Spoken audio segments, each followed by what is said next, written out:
Amy Johnson is live now with a local professor who turned a similar situation that happened to her into a cause. Amy? Well, Juan, you know, the recent allegations against Harvey Weinstein have plenty of people talking and even more people thinking about their own workplace environments. Now, I did speak to a woman who sued her employer for gender discrimination, and it was successful. In fact, she even wrote a book to help other women. And I have to mention, she is married to a KCAL 9 photographer.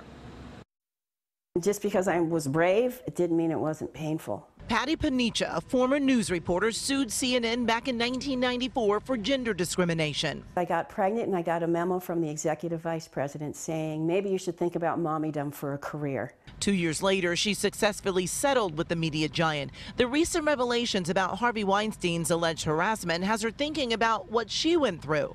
I never would have thought back then that this kind of stuff would still be going on now. Paniccia is an attorney and an adjunct law professor at Pepperdine teaching a sex discrimination class. I think what I went through made me feel the pain of what the women are talking about now. I don't judge them at all. But she doesn't think anyone should sit in silence when they're being harassed. But she knows firsthand how difficult it is to go up against a powerful company. You have to have a lot of self-esteem, because you can feel really beaten up. You have to really know who you are. You have to know what your rights are. You know, you have to not be afraid to exercise them. She's not just worried about women. My next concern is for the men who are getting harassed, you know, and they feel the same shame that women do.